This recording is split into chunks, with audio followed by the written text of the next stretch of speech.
Hello everyone, welcome back to 100 Days of Coding with Derrick-Redeemer. This is day 23 of our coding journey. In our previous lesson, we learned about the span element and how it helps us target small portions of text within a web page. In the previous video, we expanded this one, but because we have not added anything or we didn't style it using CSS, you will not see anything. Then the coding to this particular place here as well. Alright. Today we are going to learn about HTML semantic elements. This one of the most important topics in modern HTML because semantic elements make our web pages more meaningful, easier to read, and easier for search engines. That's the SEO, search engine optimization. I think in the previous video, but some video I explained what a search engine optimization is and assistive technologies to understand. So let's get started. So by the end of this lesson, you should be able to explain what semantic elements are, identify common HTML semantic elements, know when to use each semantic element, build a web page using semantic elements. Before we start, imagine you walk into a library. Everything is well organized. There is a section for science, another section for mathematics, another for history, another for, let's say, novels or literature. Each section has a label that tells you exactly what it contains. Now imagine another library where every book is thrown into one room without labels. Finding a book will be difficult. Semantic HTML works like the first library. Instead of using many generic div elements, semantic element tell us exactly what each section of the web page is meant for. So when we talk about semantic element is simply an element or an HTML element that clearly describes the purpose of each content. Instead of simply grouping content like a div, semantic element tell both the browser and developers what each section represents. So for example, a header, navigation, main content, footer, each has its own semantic element. Why are semantic elements important? Why are they important? Semantic elements help to make HTML code easier to read, organize web pages properly, improve accessibility for screen readers, help search engines understand your websites better. This is why professional developers prefer semantic element whenever possible. Now we are going to look at some most common used or most common ones, the common ones the developers use. So I'm going to use my index again. So yeah, the first one is header. The first one is header. Alright, so the header element contains introductory content. So this particular one here, this one contains what the introductory content. It usually includes website name, website logo, headings, and navigation menu. So for example, we can say, let's say the header here. So in the header, so let's say H1. Let's say tech word networking. Alright, so tech word networking. So let's open our browser to see.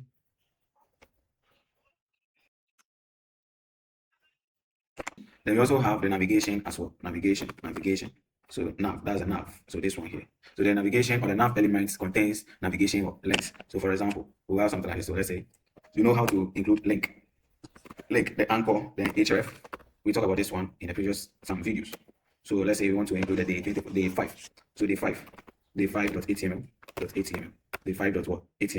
So day 5.html. Then we have this is, let's say day 5. So I'm going to include day 5. Day 5, should I say day 5 tutorial? Let's say day 5 tutorial. If you open the browser again, so you can see here, this particular one here, day 5 for tutorial. So it will direct me to what? The day 5. Why am I not on a new tab?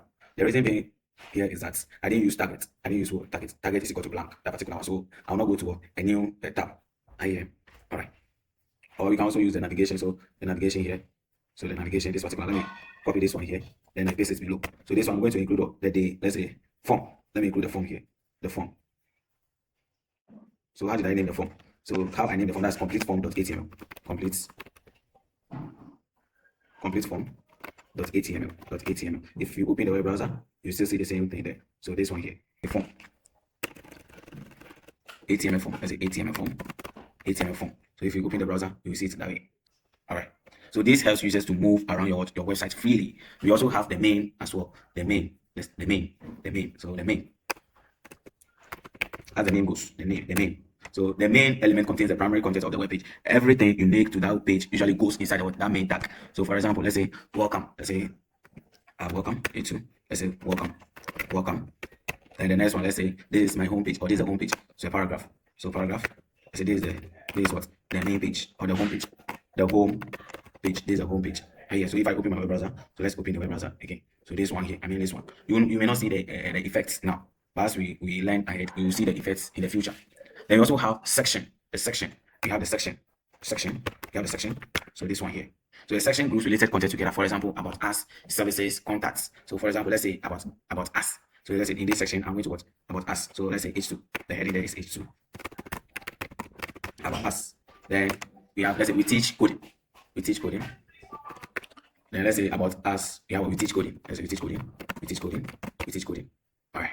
So this is what one that we have. Sorry. Then we also have what the article. So article. So article. This particular one here, as the name goes. So the article element contains independent content. Example include blog posts, new articles, or forum posts. So for example, learning HTML. Let's say the A2 is learning HTML. A2. Learning HTML. Then let's say you have HTML is the foundation of web development. Let's say that was the paragraph.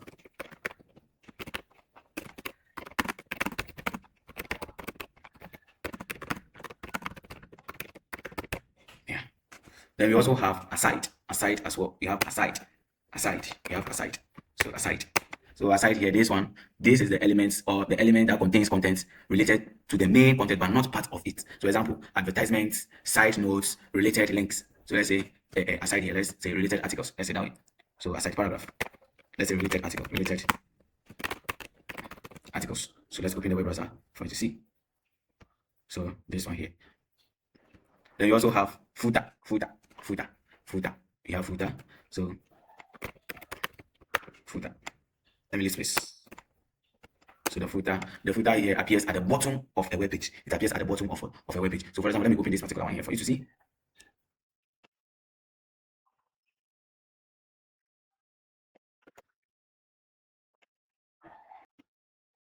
All right, so you can see this one here. You can see this one. This is what I mean as what the footer, that particular one there. All right. So let's go back to our code edit, our web space. All right, so the footer appears at the bottom of a web page. It often contains copyright information, contact details, social media links. Example, we can have something like this. So P, then let's say, then copy. So let's say copy.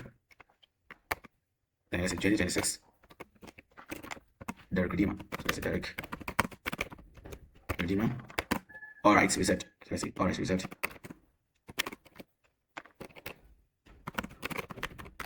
All right, reset. All right, so I'm going to open our web browser again. All right, so this particular one here, this one here, but we can see this one here. So to introduce the C sign, the one that looks like C, the C sign, you use what? You use the end and the what and the copy. So the end and the what and the copy. So this particular one here, it will come automatically. Here. Now, so far we learned what the semantic elements where we said we have what header, then we have the navigation, we have the main, we have the section, we have articles, we have aside, and we have footer as well. This particular ones here. All right. So now we are going to build a complete simple web page using semantic elements, So here we are going to start from the beginning, from where we started from. So new test file. Let's say the 23.html. So then HTML head. So let's include the head. The head here. So let's say the head. The title is semantic HTML. So title.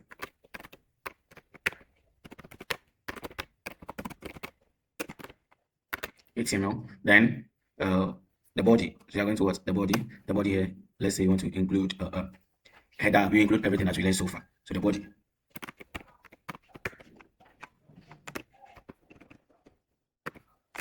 So in the body, you're going to include, let's include header. So in the header, I say learn with Derrick-Redeemer. So H1.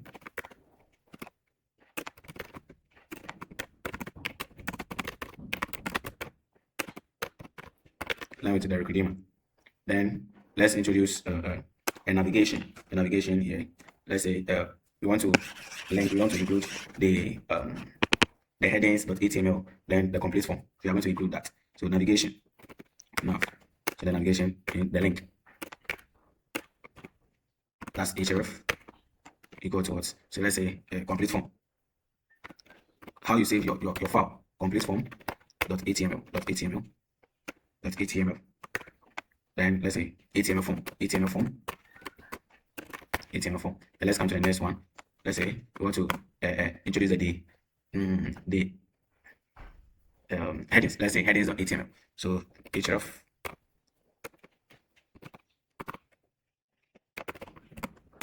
.html, then close, then heading, HTML heading, let's say HTML heading, HTML heading, HTML headings. All right. Then let's come to the main. So the main here. So we're going to introduce what the main. So main. Let's say the main. In the main we have section. So the main we have section. The main we have section. Then the H2. Let's introduce H2. That's about us. H2 and about us. Then let's say we teach programming from beginning to advanced level. Let's say that way. So P. We teach programming from beginning to advanced level. So to advanced or level, to advanced level, to advanced what level. Then we are done with what the main and the section together. Now let's go to the article. We are going to what the article. So article, today's lessons. Today we are learning what semantic HTML. Let's say that way. So the article. So it's a paragraph, or let's say A2. Today's lesson.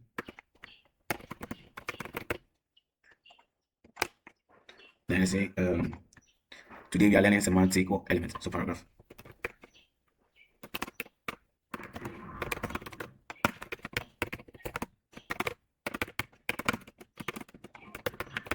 Semantic element. Then we are done with what the article. So let's say the main here is also part of what the site. So here I'll not close this one here. So I'll not close that particular one here. Let me bring it here rather. All right. Then we will have what, let's say a site. In the site, let's include, let's say a tip. Let's say tip, practice coding every day. Yes, that's it. You have to practice code every day. So tip. So paragraph.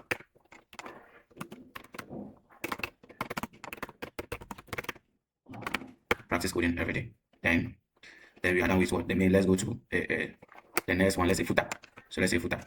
In the footer, we are going to know how to introduce what the footer already, and the end symbol and the copy. So footer. So paragraph. I'm going to introduce what my learn with Derrick-Redeemer. So copyright 2026. Let me work Derrick-Redeemer. So let's make it that way. So and then copy.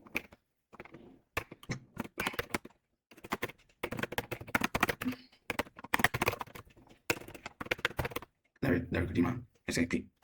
So yes, so we have the paragraph here already. We close the tab for the paragraph. All right. So here we can now open this using our live server to see. Now you can see we have what learn with Derrick-Redeemer. Then you have what the HTML. You have the form. You have the HTML headings. You have what about us. We teach programming from beginning to advanced level. Today's lesson. Then and so on. Then we have what this one here. So let me introduce the 2026 here. 2026. Let me see it clearly. All right. So think of a newspaper. When you can think of a newspaper, let's use some a real life example. You think of a newspaper. It has a title at the top. That's the header. So this one here. So let's say this is a newspaper. This was a newspaper. So you have the header here. Then the menu or a menu to different sections. That's what the navigation. This particular one. That's what the navigations. Then the main news stories. The main what news stories. The main news stories. That's the main individual stories. That's the articles. Site advertisement. That's a site. Then publisher information at the bottom. That's what the footer. And yeah. So a semantic web page is organized in the same way. And let's look at some common mistakes we make. Now we use what only div element for every part of the web page. Instead use semantic element where appropriate. Mistake 2, we place the footer at the bottom of the web page. Placing the footer at the top of the web page. Remember, the footer belongs at the bottom, not the top. And mistake 3, putting navigation links outside the nav element. We sometimes put navigation element outside a nav element. Always make sure you keep your navigation links inside nav. Now here we are going to create a mini challenge here. Create a web page containing a header, navigation, main, section, article, aside, and footer. Add a heading and short paragraph inside each element. Then open the page in your browser. So today we cover a lot of things. Today we learn what semantic elements are, why semantic elements or semantic HTML is important. That's the header, the navigation or the nav, the main, section, article, aside, footer. Excellent work. Today you have learned how to structure a web page using HTML semantic elements. These elements makes our code cleaner, easier to understand, improve accessibility. These elements make your code cleaner, easier to understand, improve accessibility, and help search engines better understand your website. In day 24, we will learn about audio and video tags and best practices to make our HTML code even more professional. Thank you for joining day 23 of 100 Days of Coding with Derrick-Redeemer. Keep learning, keep practicing, and keep coding. I will see you in day 24. Happy coding.